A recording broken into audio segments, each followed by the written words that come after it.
This story can be explained by people who know about ghosts. I've lived long enough in India to know it's best just to tell things the way they happened. Karthav worked as our doctor at Faridkot in the Punjab, in the northwest of India. He was a round, sleepy little man, and he married a young woman as round and sleepy-looking as himself. After their wedding, they forgot about the rest of the world and were very happy. Life in Faridkot went on quite well without them. But Karthav was wrong to shut himself away from the world, as he discovered when there was an epidemic of typhoid in Faridkot, and his wife became ill with the disease. 5 days were lost before he realized she had more than just a fever. 3 more days passed before he visited Mrs. Shute, the engineer's wife, and spoke to her in a nervous way about his trouble. She almost hit him round the ears. "It's a crime you waited so long to tell someone," she said, and went off immediately to care for the poor woman. 7 people in Faridkot caught typhoid that winter, and for 56 days we fought the disease and brought them back to the world of the living. Just when we thought it was all finished, little Mrs. Karthav became worse again and died in less than a week. Everyone went to the funeral. Karthav started crying at the edge of the grave and was taken away by friends at once. After his wife's death, Karthav went back to their house alone. He didn't want help. He did his job well, but we all told him he should take a holiday. Karthav was grateful for the idea and went to the hills in northeast India on a walking tour. He took a gun and a big camera with him, hoping to take lots of photographs and forget his grief. A useless Indian servant went with him to help with his luggage. The man was lazy and not very honest, but he'd been his wife's favorite and most faithful servant, and Karthav was happy to let him manage everything.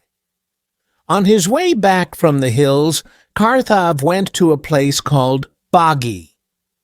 The house where walkers can stay there is open to the winds and a bitterly cold place. He stopped at 7 o'clock in the evening, and his servant went down the hillside into the village to find carriers for the next day. The sun had gone down and it was windy. Karthav stood in front of the house waiting for the man to come back. He returned almost immediately, and so quickly that Karthav thought he'd probably met some wild animal on the way. He was running as hard as he could up the side of the hill. When he reached Karthav, he fell down at his feet. Blood came from his nose, and his face was gray with fear. Then he said, "I've seen the madam." "Where?" asked Karthav. "Down on the road to the village." She was in a blue dress, and she looked at me from under her hat and said, "Ramdas, say hello to my husband, and tell him that I'll meet him next month at Nudaya." Then I ran away, because I felt very afraid. I don't know what Karthav did.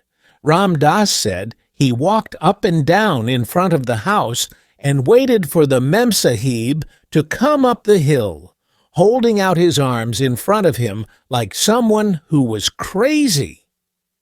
But no Memsahib came, and the next day Karthav traveled onwards to Simla, the summer home of the British government in northern India. He asked Ramdas endless questions about what had happened to him in Bagi along the way. Ramdas could only say he'd met Mrs. Karthav. She'd looked at him from under her hat and had said the words he'd reported. He never changed his story. I don't know where Nudea is. I've never been to Nudea, and I don't want to go there, even if I'm paid twice what I usually get to go," he added.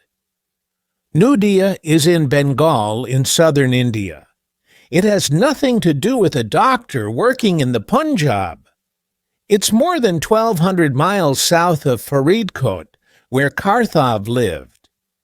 Karthav passed through Simla without stopping and then went on to Faridkot. There, he met the doctor who'd taken his place at the hospital while he was away. This man was an old friend of his, and they talked for a day about work. In the evening, Karthav told the man what had happened at Bagi. At that moment, the telegram boy ran in with a telegram from the government offices in Simla. Karthav read it with interest. It said, "Cholera epidemic at Nudea. Bengal government needs help. Punjab government sending you there." Karthav threw the telegram on the table. "Well," he cried. The other doctor said nothing. What could he say? Then he remembered Karthav had passed through Simla. "Did you hear about this already, and take the job to make an end of your—" he began, but Karthav stopped him. "Not at all. It's the first I've heard of it. But if death comes for me, I won't be sorry." In the half-light, the other man helped to put Karthav's things back in his bags. Ram Das came in with a light. "Where's the Sahib going?" he asked. "To Nudea," answered Karthav softly. At that, Ram Das fell to the floor, pulling at Karthav's legs and asking him not to go. He cried and moaned until he was told to leave the room. Then he put all his things together and came to ask for a reference. "I'm not going to Nudea to see the Sahib die and perhaps die myself," he said. So Karthav paid him, gave him a reference, and went to Nudea alone. 11 days later he joined his madam, and the Bengal government had to find a new doctor to fight the epidemic in Nudea. Karthav lay dead from cholera in the hospital there.